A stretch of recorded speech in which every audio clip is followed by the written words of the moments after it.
Greetings, my friends. This is Celeria Rosencrux, and once more I thank you for joining me as we embark upon our journey through Dark Souls See-Only Nights.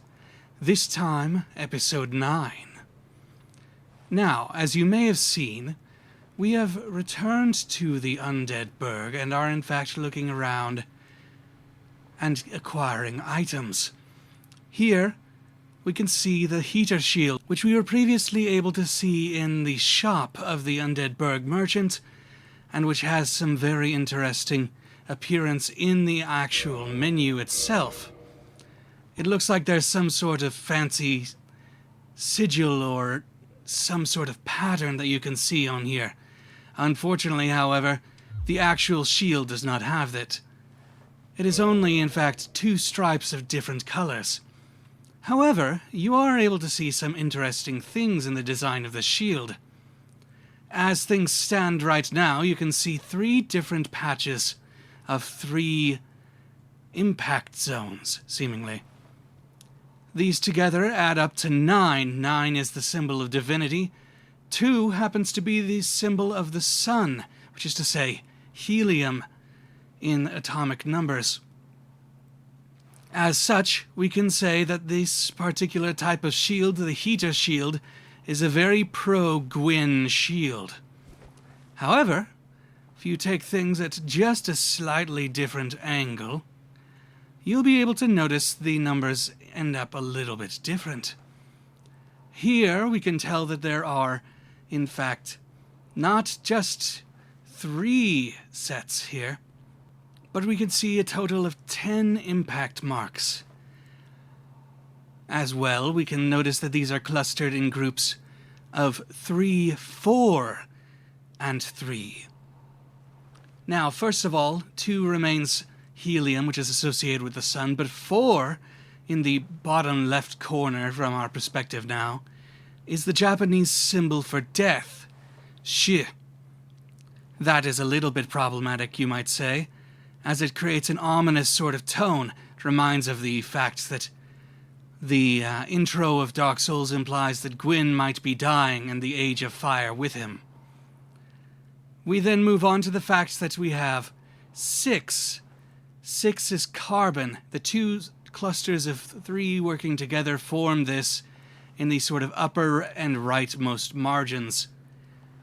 Carbon is black or dark, the force which brought about humanity rising from amidst the roots of the arch trees.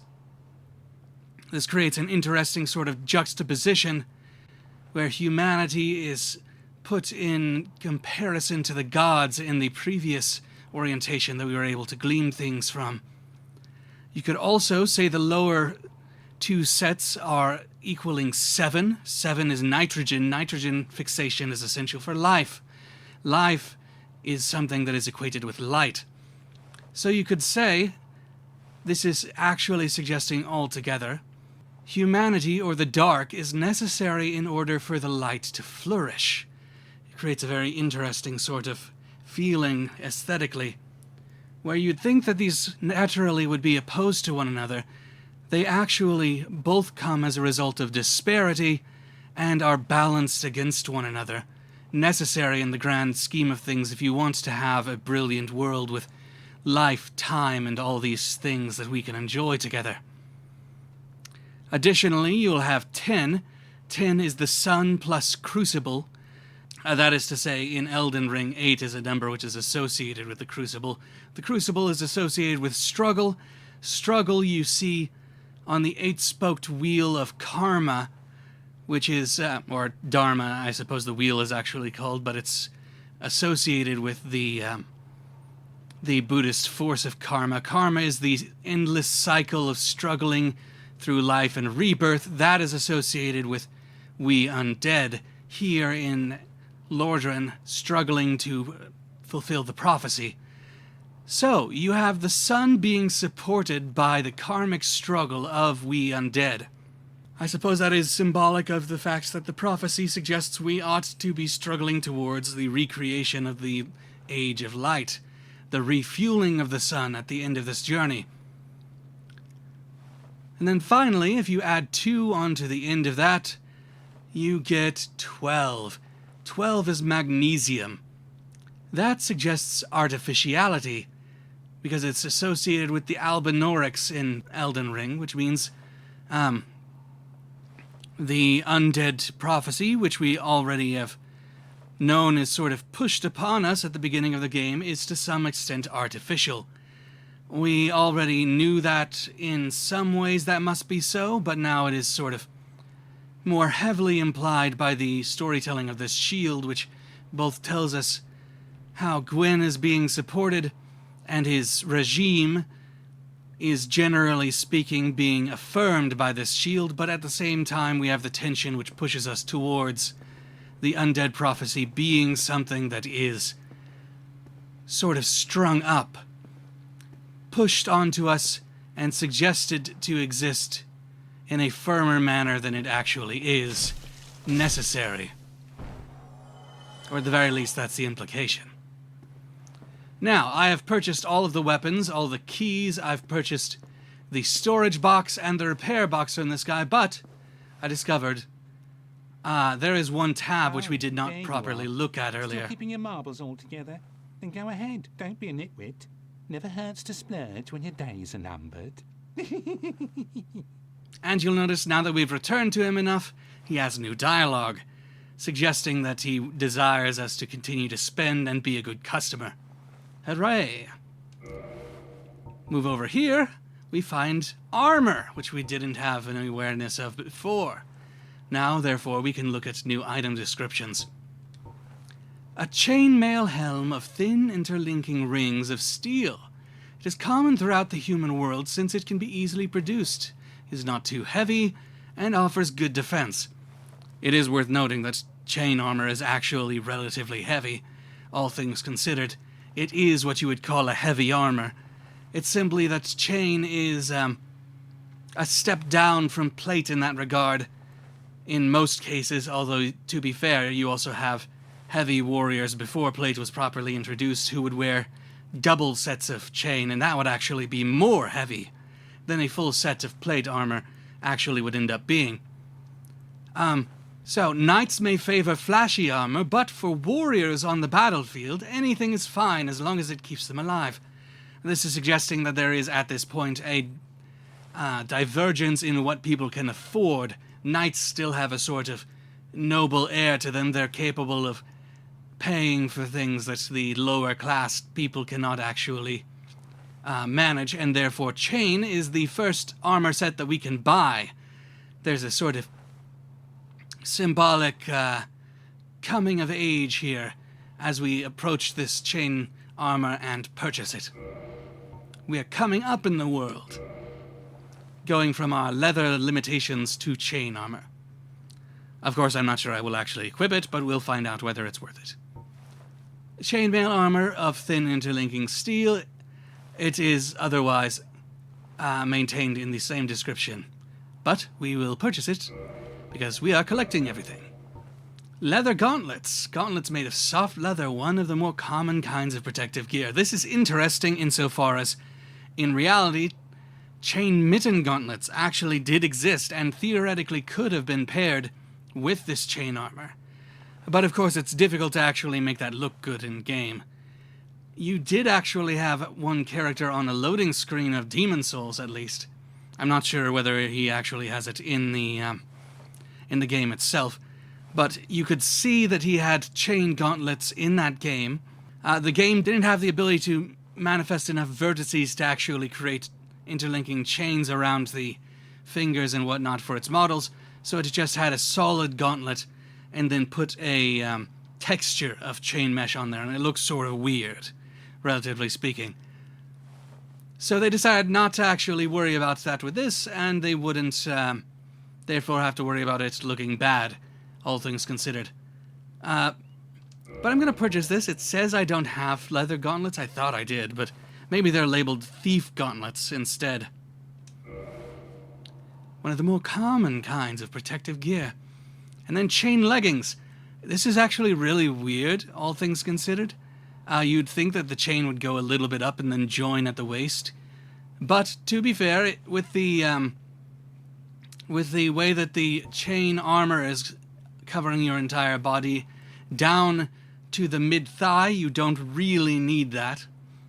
All things considered, there is enough coverage to actually manage. And here, chain leggings of thin interlinking rings of steel. It is common throughout the human world since it can be easily produced and is not too heavy. This is the same sort of description as previously, but it is still nice to see that there is the little bit of chain to refer to the leggings as being different than the armor and the helm. Although, to be fair, this should say hauberk, honestly. Or shirt. Thank you kindly. And now we have everything that this merchant can offer, and theoretically, I could actually kill him and see if he has anything that drops which is interesting.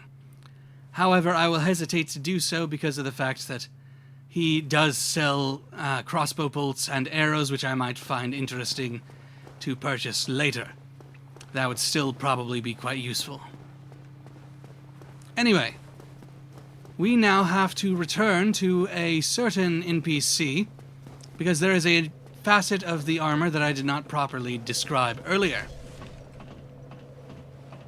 And it symbolically is quite important, all things considered, as it recontextualizes the search for the sun which Solaire is actually embarking upon, to some degree.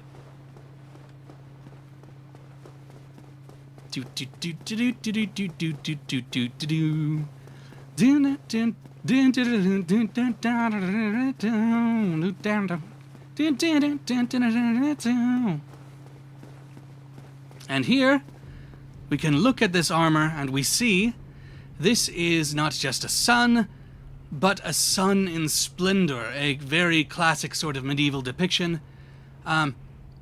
It has red and yellow on the sun, which is actually somewhat unusual. The sun in the sun and splendor motif is usually actually one solid color.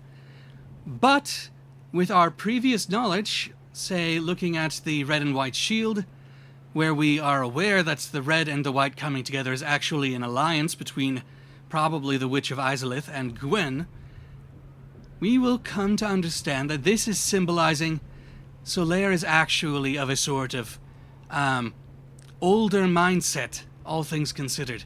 He has affinity for the union between the two of them, and when we consider the yellow that's in the center, this is probably actually linking to the fact that they bore a child together.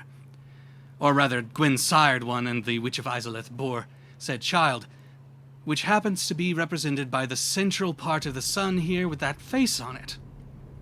So, Solaire is searching for his personal son, and that makes it seem like he could either be trying to become divine like Gwyn was, following in his footsteps, or he could actually be seeking out Gwyn's son and heir, who theoretically he could then swear his loyalty to.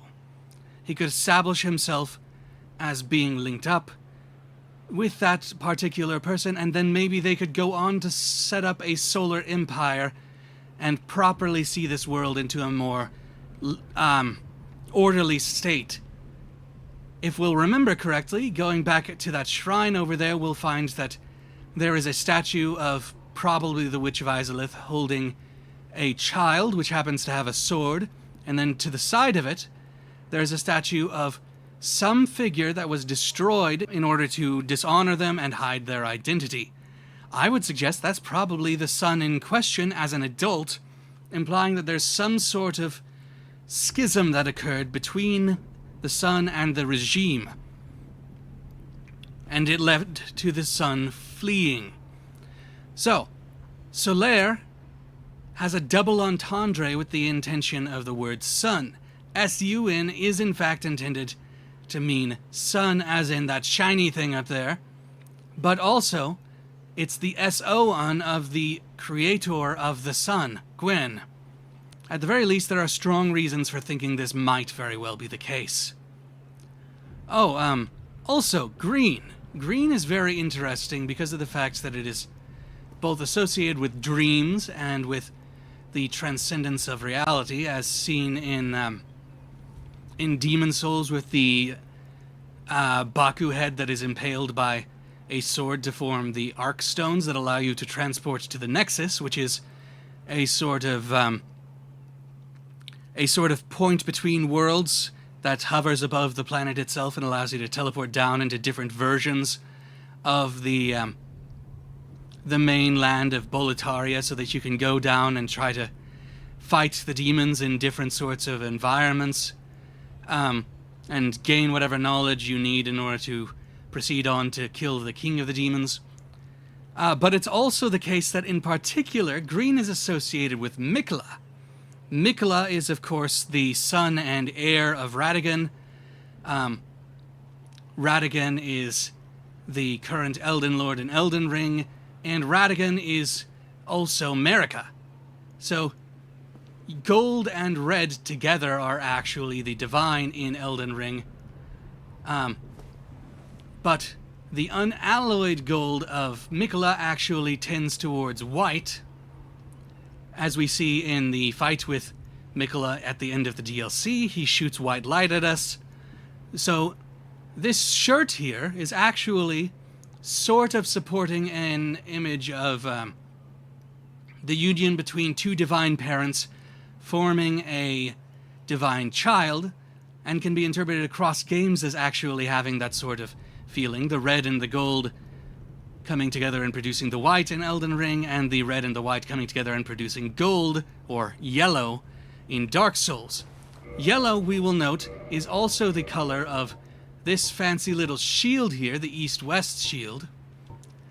Painted yellow with a double-headed eagle. That is probably, actually, now that we think of it, an empire that was formed by the son of Gwyn. It may be in decline at this point, and that son may actually have gone into exile after it was destroyed by Gwyn because he wanted to maintain control, or something along those lines. So, green in particular is also associated with Miquella as a time traveler who is influencing the world retrocausally. So that creates an interesting sort of distinction. This guy is telling us about the fact that time is all screwy and you can influence the world through multiple different points in time coming together and allowing for you to see and meet with people who are not normally supposed to be living at the same time as you. So it references the different worlds coming together that you see in Demon Souls with the green of the Baku head, and it references the ability to touch different points in time that Miquella has with the green in Elden Ring. A very, very sort of comprehensive and interesting armor set that this guy has going for him. Very unique. Now, we have basically all of the added lore items out of the way, and we can proceed to actually explore. We've gone to the Undead Parish and defeated a Black Knight there, and one other enemy, which we'll now have to defeat again, but beyond that hollow soldier, there is also a pig, as well as various other soldiers that are on the upper and lower paths.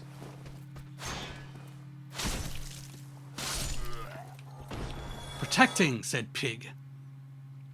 I imagine it's going to be very difficult if we actually try to confront them directly, so what I'm going to do is approach just a little bit and see if I can't.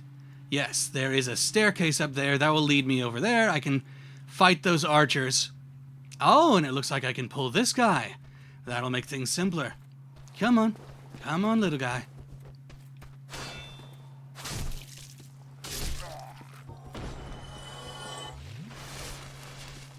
And now we run over this way. Come on. It's a good thing the pig can't actually come this way. I had hoped that was the case, but it was a little bit unclear.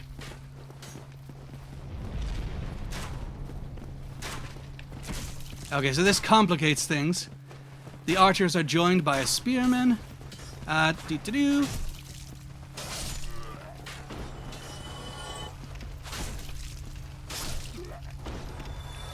Oh, now we have a difficult situation.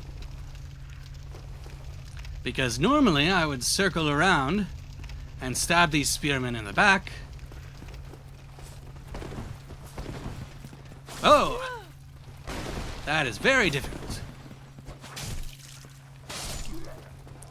But we have to lure these guys over here now, if they will stop being stupid and getting stuck on each other.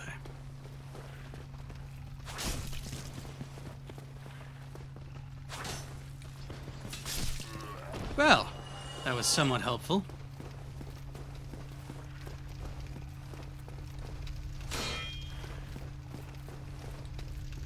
And there we go. The boar is stuck by itself. And there's an enemy beyond there, but we can't get to it yet. Let's see, what is this? Alluring skull.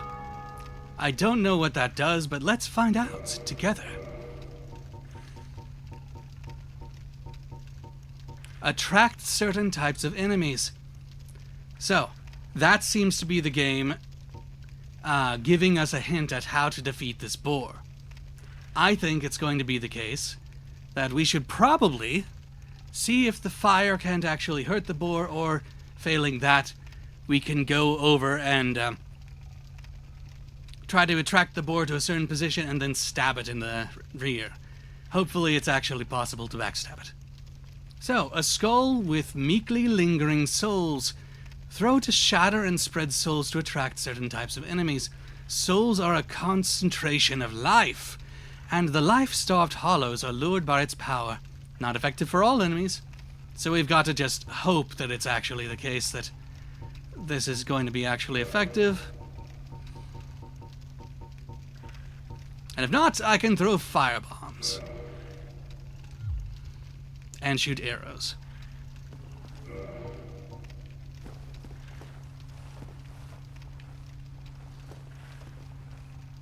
So. Go on, piggy. Ah! It is being hurt by the fire. But the skull didn't last for very long. However, it's also the case that we were given 4 of them, which seems like it might be exactly enough to finish the job.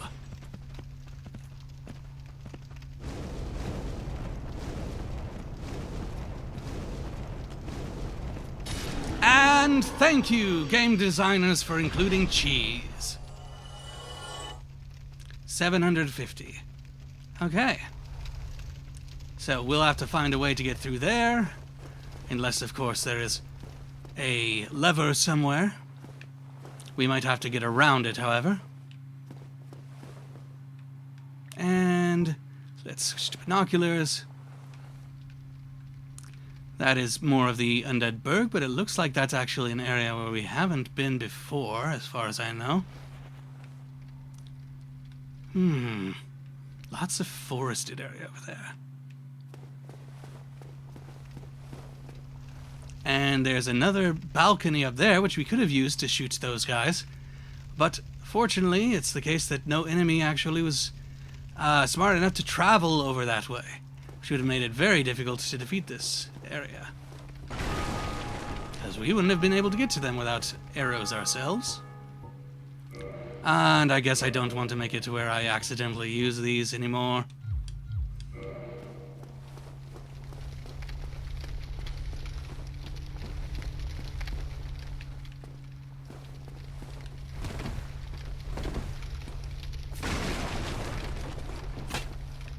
Oh no!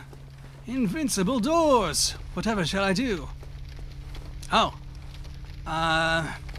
This appears to be another undead that was faced by this coalition. It was actually chopped in half, so that's not a very fun end for it. And the bardiche that was used is not something that the enemies here actually have. So some other enemy must have come here and used that bardiche either to kill them personally or to chop up the body and make it more suitable firewood, I guess. A little bit grim, but oh well. So we'll have to keep an eye out for enemies with bardiches in the future. And similarly, this one was stabbed vertically with a bardiche and impaled on the freaking haft, which is not a pretty sight. Okay. So this guy, can't get to him for now. So that's unfortunate. We don't see any way to pass through that area. So I think what we need to do is actually to go down this path over here, which may or may not be easy. We'll find out. I suspect enemies. Oh, they want to lure us in. There must be an ambush waiting.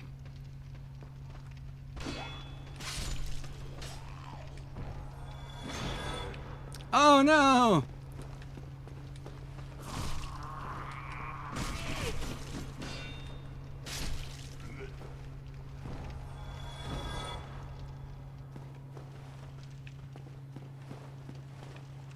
So, yes, there are quite a few other hollows here. They didn't engage with me properly, which is a little bit awkward. That would have been a much better ambush if you guys were smart enough to actually pull it off. Whoopsie daisy.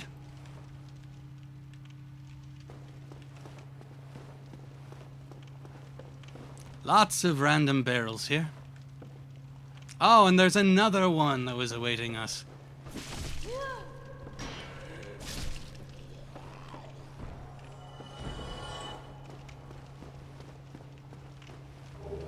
Mystery key. Ooh, spooky.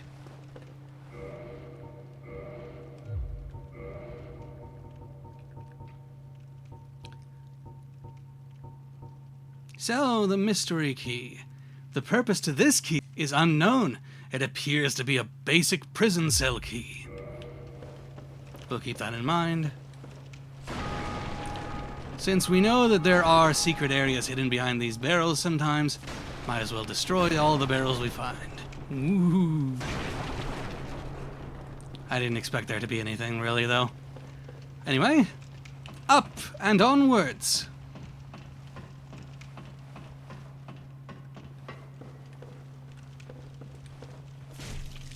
This enemy hesitated and thought about climbing. Almost smart. Almost. Ugh! Ow. That's somewhat embarrassing after having just said that.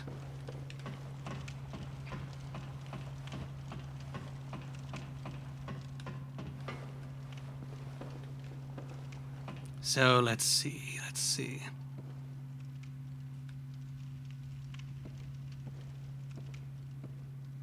What have you for me, sorry soul? Large soul of lost undead. All right, not too shabby. Means that none of the hollows were able to actually manage to climb over that way on the rafters to retrieve the souls from that dead guy. This is also an interesting sort of setup. Seems like some sort of common room where a bunch of soldiers would have been having meals together or something.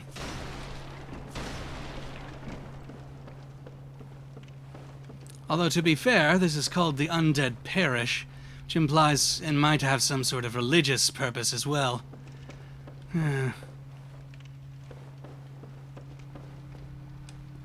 Might as well make sure I'm topped up on health. These fog gates can lead to dangerous areas.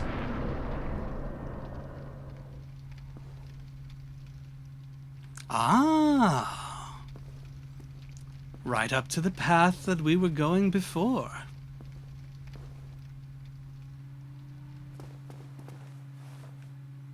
And that's a stairway. Stairway will lead to a new area, but first... Oh, a new brand of enemy.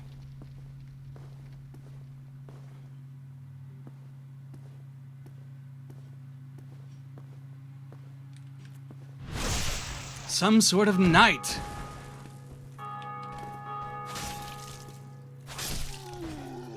Sorry, friendo.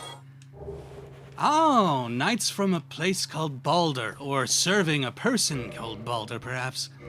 Let's find out about those. That's some pretty good defense overall. Durability is really high, and it increases my poise.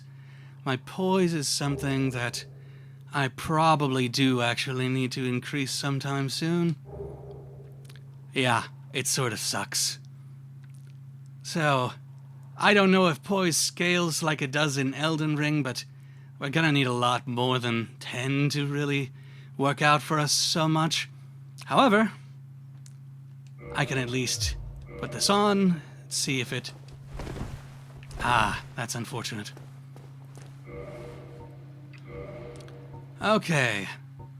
The soldier helmet is a little bit heavy. Let's see if I can just very slightly downgrade.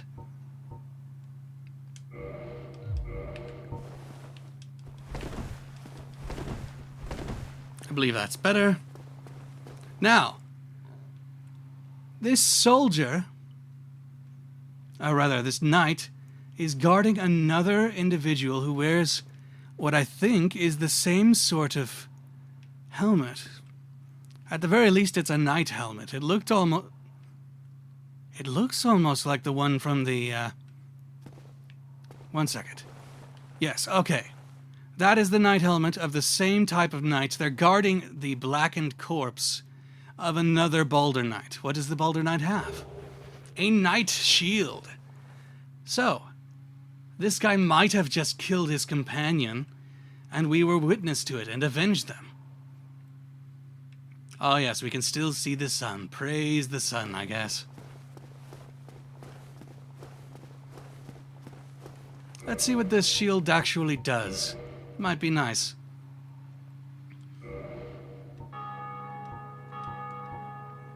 $130, $70, $50, $55.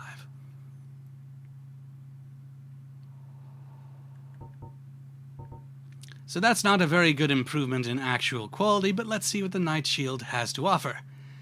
Firstly, it's worth noting that the shield actually has blue and red. We don't know what the blue actually means. It might be a faction that we haven't encountered as of yet. Black seems like it might be Nito, but blue? No, we don't know. This medium metal shield is elegantly carved and painted. Although it is thought to have been used by ancient knights of the nobility, its defense capabilities are similar to other shields. So it's relatively low quality, but it has prestige. And let's actually see what it looks like. Oh! This is a shield very similar to the kite shield in Elden Ring. The kite shield has a dragon, which is labeled as a kite, which is holding a sword in front of it in exactly the same sort of pose, and is on a pure metal sort of face. The metal, when you turn, seems to glow red, as this one seems red from most angles as well, even though it is red and blue. This one has a silver core, which is very similar to that sort of armor that we see there, which is interesting for the implications with regards to Radagon. But this one has a golden border, it looks like, or at least gold within the silver outlines. So it's a very sort of multi-material type of armor. And in Elden Ring, it's also worth noting that red and blue together would represent Radagon and Lady Renala. The blue being her sorcery, the red being his fiery hair. Here, the blue only can remind us, at best, of the raven that grabbed us and brought us to this world. That seems like the closest possible figure that might match to any degree. But, regardless, we're not a knight. We have knight gauntlets, but we don't really need this. We want to retain a lower degree of weight.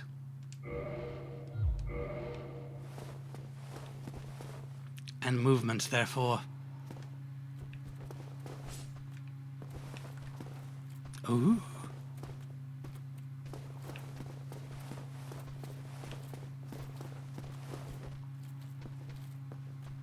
Tell me what you got. Not much, yeah. Okay, so that is the path that leads down to the portcullis. There's items scattered about from people that rushed through, I guess, to evade the pig, and yet was still cut down.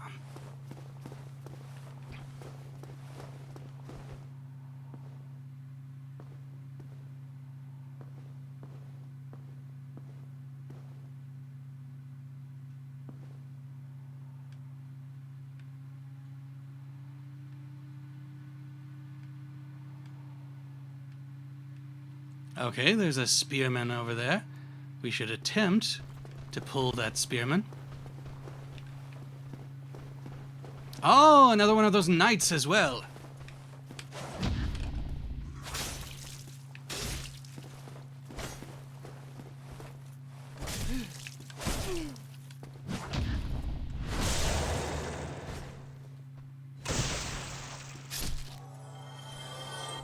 No fancy loot from this one.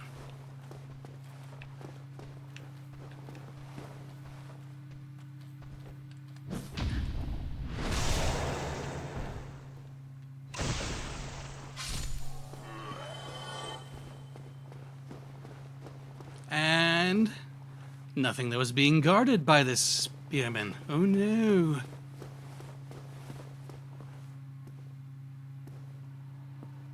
Another path that way, that will lead to the courtyard. But we should investigate what's over here first. This is a rickety bridge because of the fact that something hits the side there. It looks like someone might have had an unfortunate experience of a rock slide hitting the walls of this place. Now, I don't know why there would be walls right up against a cliff face like this. It seems a little bit weird. But maybe it's the case that they simply had such uneven terrain there that they wanted to make sure they could properly have a pathway through. After all, these walls here are not intended to be battlements, but actual passageways. And this passageway leads to a funny little area with multiple enemies waiting for me. Sounds almost like it could be a challenge.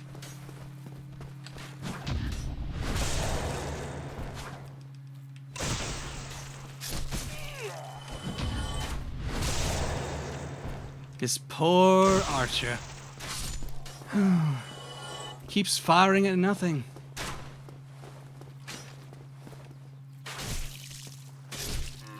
You almost got me, little buddy. Light crossbow. Here. What's here?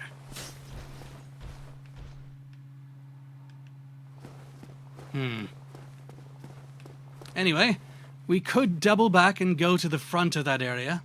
We could go over this way, which seems to be...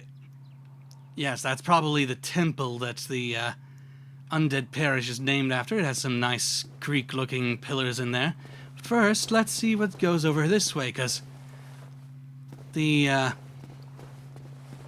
passage is interesting, and this looks like a much older chapel, actually. This looks like a very similar building to that one over there, but built at an earlier time. Maybe these sorts of, these sorts of pillars here were definitely intending to create a sort of mystique as we were passing through. A sort of feeling of holiness. And we go through this area. We see this passage narrows through, leads us in, and we shall find what is inside the sanctuary. Collapsed walls, because it has a hole from up there. Very awkward. You have this dais here. A person probably was at some point either taking offerings or reading a sermon of some sort. And as we can hear, there must be a smith downstairs. Now, we haven't been able to use those titanite shards or chunks up till now, but a smith might be able to actually make them function. Oh, hi there, chestless man. I'm pretty sure you're just another... Yep. Ah. And we can go 2 different directions. There's another fortress that is built right by the walls of this place, which are also right below massive freaking walls that put anything on Earth to shame. So that I expect is going to be the city of the gods. This place's shrine, probably wholly because of the fact that that is their Mount Olympus, and this is the place where people would worship them from a distance. This fortress, however, seems like it is a place where they must have some sort of passageway from the capital up there down to the lower recesses where the mortals lived. There must be some sort of position that needs to be defended in order for there to actually be a fortress. As such, I expect either a very, very long staircase that we can't actually see from this angle, an elevator, or some sort of tunnel leading into the mountain. There is a person over there that is waiting for us that we could probably talk to and have an interesting time with, but I want to go talk to this smith to see if I can't get my equipment upgraded first. And I will light and kindle this bonfire.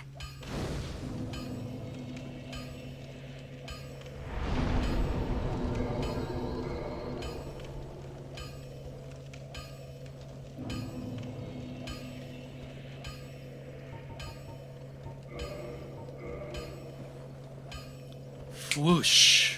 Behold, the burning of humanity to support a brighter flame. Do-do-do-do-do-do-do.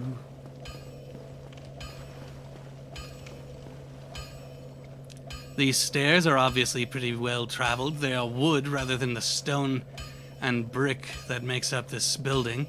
Oh yes, and plaster. Eaten away plaster. It's nice that there are torch sconces here. Makes the smithing that he's doing very much easier, I imagine. And he's wielding, or I should say he is putting together an estoc. That is a very fine weapon. What do you have to say, oh smith, that looks like a reference to Berserk? Well, you must be a new arrival. I'm Andre of Astora.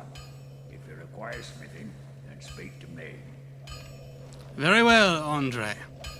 I'll keep in mind that you happen to be from Astora, and that is a pretty important place, probably.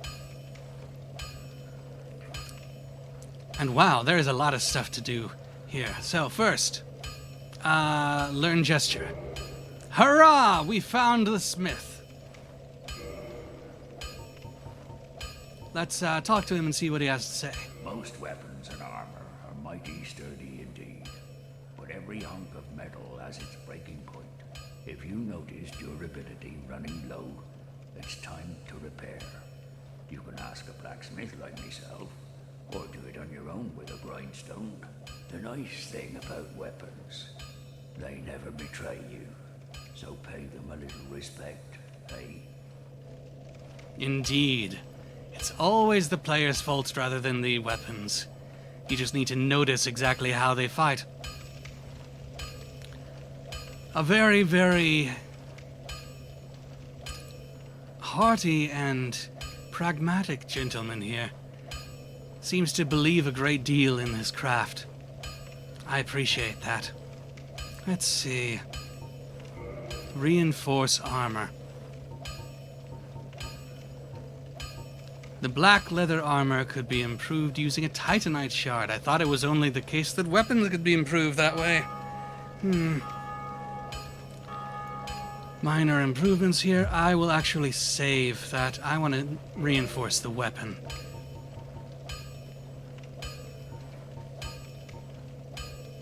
Let's see here.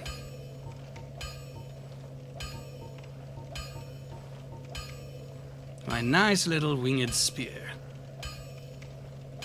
Now, I am thinking about doing that with the Zweihander as well. So, that's a tough consideration. Should I actually expend money on this winged... Yes, I should. Winged Spear has better reach, and therefore I need to actually make sure that I have more than one option. I shall use it. Oh, and it only requires one Titanite shard for each of these upgrades. That is really good. Ah, I was speaking too soon.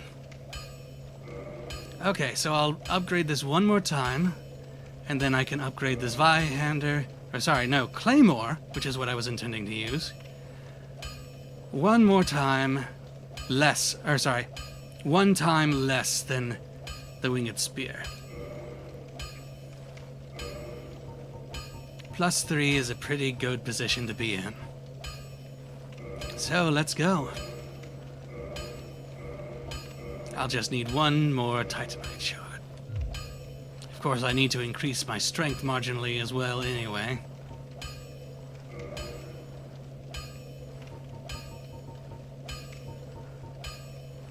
Oh, is it... Hmm?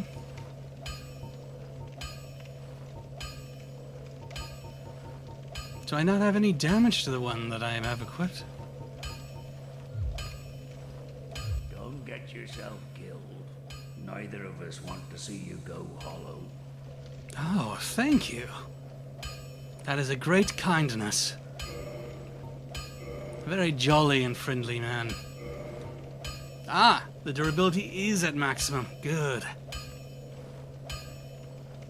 I appreciate that. Now, let's see. Hello again. You seem to be doing all right. Need anything forged? There are two types of weapon forging. There's reinforcement and there's ascension. Reinforcement is simple. It strengthens the weapon and nothing more. A simple task for any blacksmith. Hell, you could even do it yourself with a smith box. But ascension's a finer art. It alters a weapon's properties. Ascension is the territory of we blacksmiths.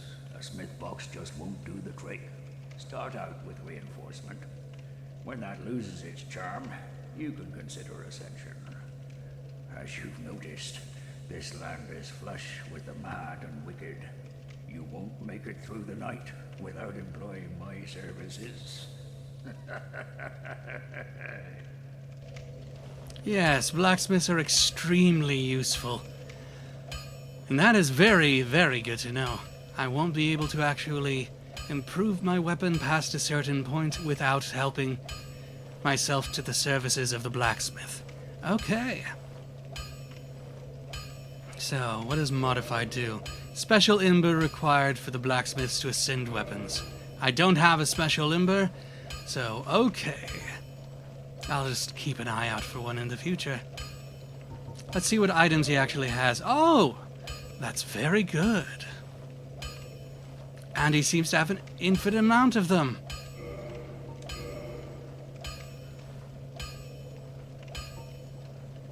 Crest of Artorias.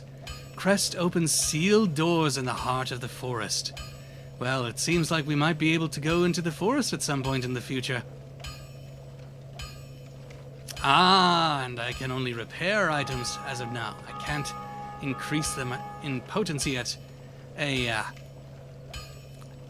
a bonfire as of yet. Broadsword I don't have. Bastard sword I don't have. Battle axe I don't have. War pick. Now that's an interesting sort of weapon. I bloody love those armor punching pieces of work. Cestus. Fist weapon. A pike. That's even longer than the spear. Large leather shield. Tower kite shield. And the Caduceus kite shield. Okay, we have a lot of stuff to work towards. Heavy bolt and wood bolt as well. New other items in all categories. So let's see what this wood bolt does. Basic wooden bolt. These bolts do not fly particularly far, nor do they inflict a terrible amount of damage, but the cheap cost makes them useful when volume is required.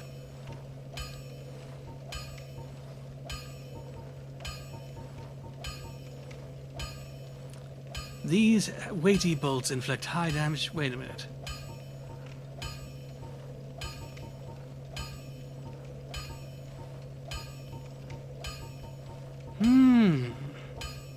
Okay, yes. It is the case. It is the case that these are new. Have reduced range, so they are the same as with the arrows, but they are just bolts instead. Okay, so let's look at the details of all of these. We know what a longsword is, but what's a broadsword? Wide blade of this straight sword emphasizes slicing and has no thrust attacks, unlike the longsword. The horizontal swing motion makes the sword effective against multiple enemies. Well, that might be something useful.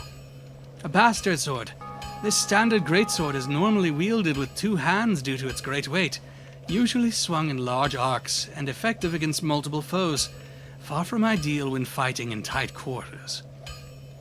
So it seems like this is a weapon of a similar sort to the claymore. I imagine it's a more generic weapon as such. The claymore is probably superior. Battle axe. Standard battle axe inflicts regular damage, making it effective in various situations. Powerful attack due to its weight, but one wrong swing leaves the wielder wide open, so timing and proximity to the enemy must be judged carefully. Very similar text to the wood axe that we know that the pyromancers have. It's actually sort of funny that it's named that way because of the fact that pyromancy is the burning of the soul, but fire in general burns wood.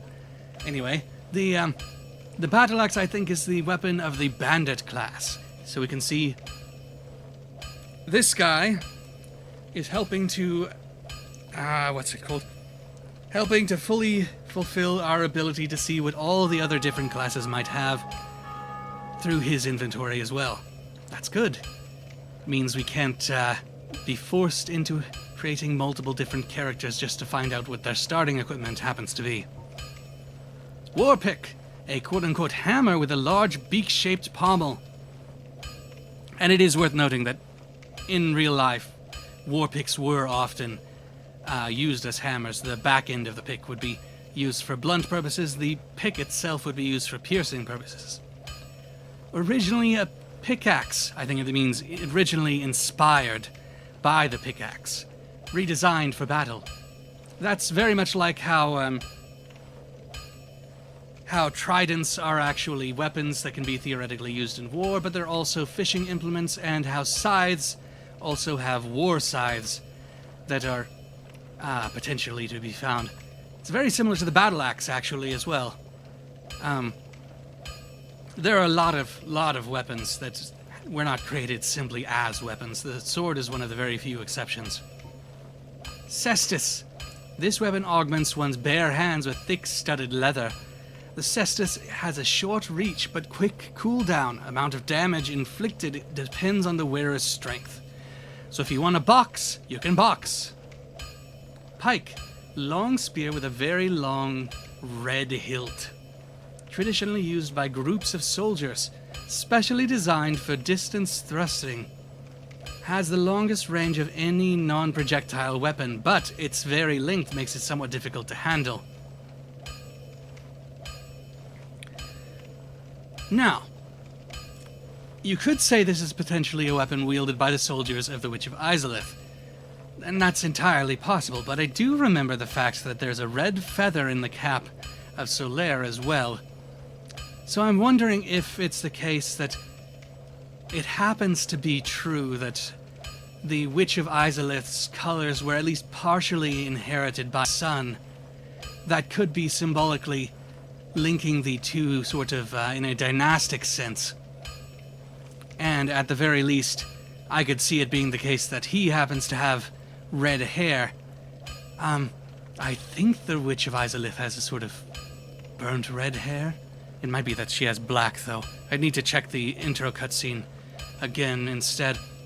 But it's worth noting that a lot of demigods in Elden Ring have red hair, and I could see a feather in the cap be used as an imitation of the demigod, or actual god, you could potentially say, that you are trying to find and emulate. So who knows? I don't know whether the Witch of Izalith actually had private armies before she joined forces with Gwyn, and they had a joint army that was what eventually became those skeletons, but if she did, they might have wielded this. Instead, it could be the case that the sun that seems to be being venerated in that chapel outside of the Undead Parish here could in fact be associated with Red as well, and could have the pikes in his army. Who knows? We shall see. Large leather shield. Large leather-covered round shield. Choice for hunters. Okay, that's very good to know, especially since a large leather shield was also the case, or was also the choice for hunters in Demon Souls as well. However, in Demon Souls, rather than having 4 sets of 2 studs, as it appears to be the case on this large leather shield here, based on the icon, they had 5 sets of studs, which happened to have numerous smaller studs around them and had a very interesting sort of story to tell. Here, it just seems that the sets of 2 are suggesting that there's a significant amount of struggle to be had in the Sun Empire for hunters, because 8 is the sign of the Crucible, which is a sign of struggle. Which, of course, because of the fact that the Crucible is also associated with beasts and with nature, also is very fitting for hunters in general. They tend to struggle with the natural world in order to try to find a balance with it.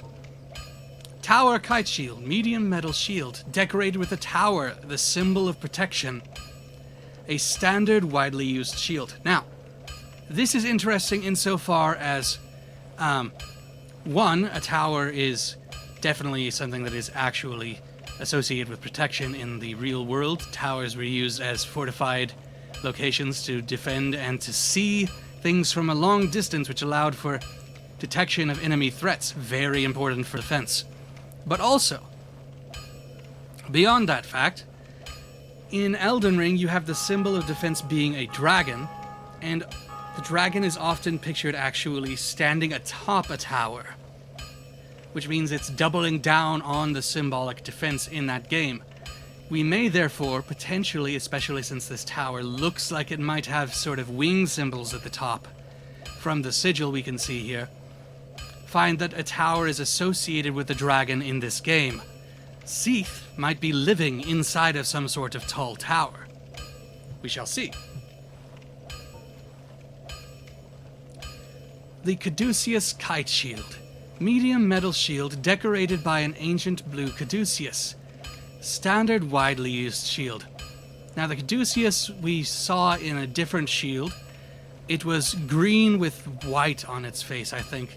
I'll have to check, but it's definitely not blue.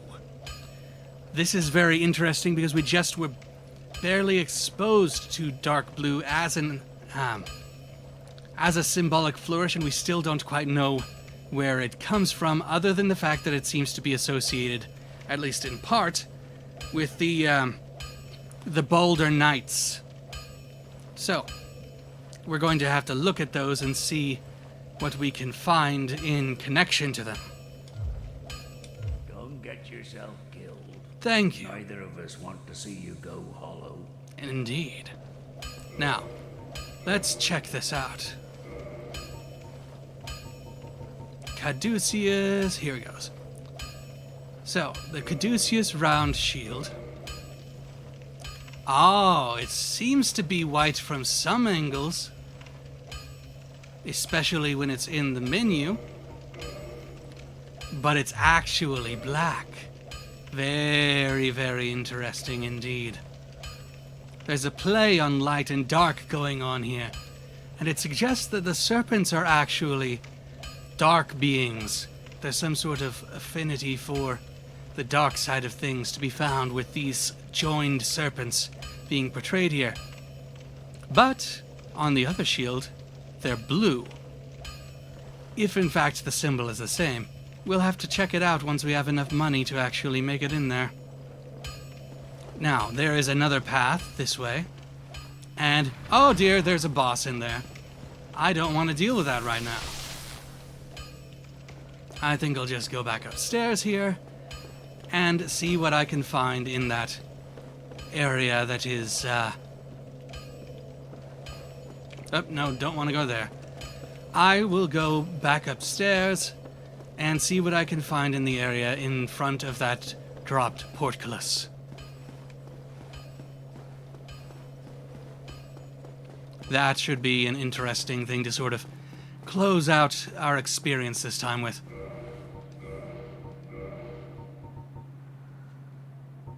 And just for the heck of it.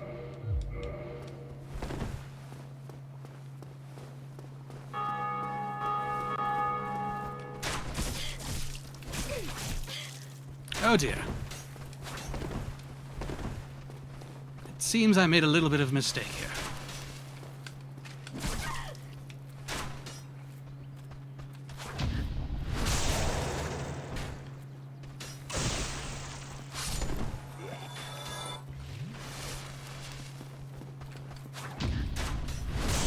There we go. That's a much better timing.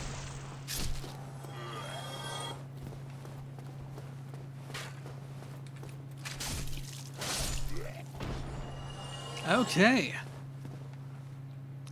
Those summon signs are ones that we haven't seen before.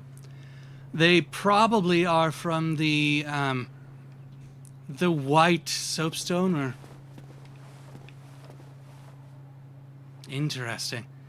The soapstone that was given to us by Solaire here. Since the writing of reviews is not something that can actually summon anyone. So, I'll keep that in mind. There are people who want to aid in the journey in this area. But I want to close things out over this way. I'll see if I can get a backstab on this guy.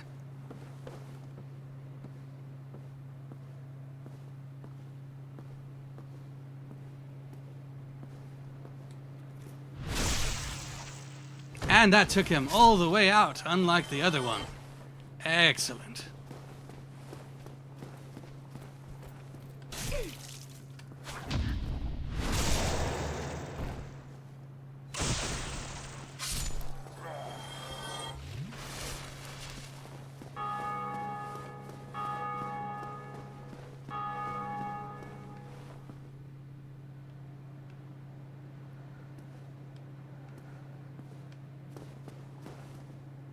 Ah, another summon sign for aid inside of the temple. There's probably some sort of boss nearby. And this fool doesn't realize that there's someone right here waiting to backstab him. Poor thing.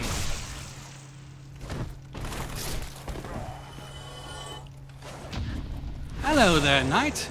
And goodbye. Thank you for the runes. Oh, wait, sorry. Souls, though. Basement key. Excellent. We're already starting to get prepared for what's to come. And a halberd. I love halberds. They're a most excellent sort of weapon. Good reach, and they have lots of versatility. Let's see what the halberd actually is in this game.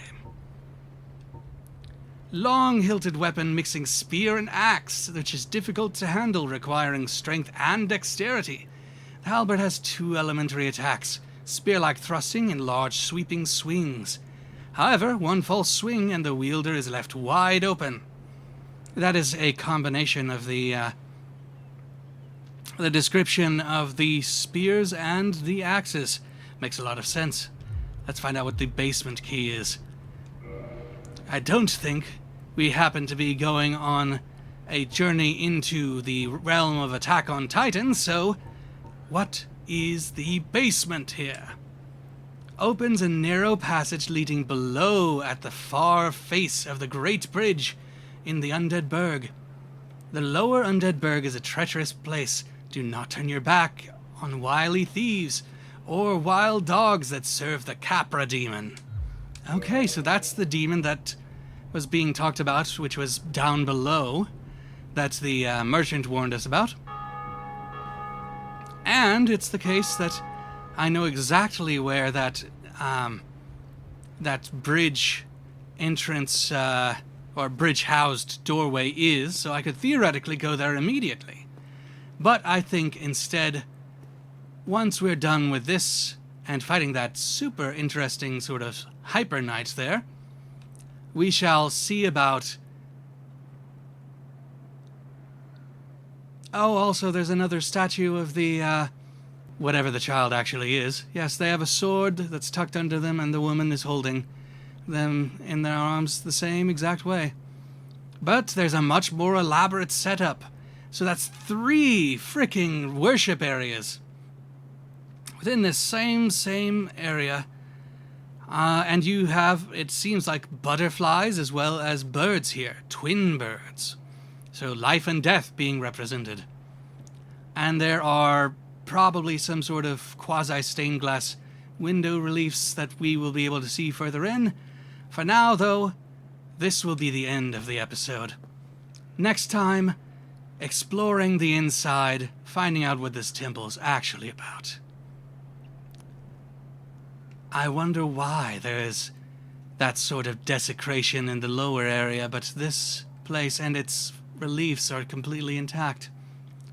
Why are they so fond of the child as a child, or infant, but not as a grown individual? We'll find out later in the series of Dark Souls Seeing Endless Nights. This has been Celeria Rosencrux. Farewell.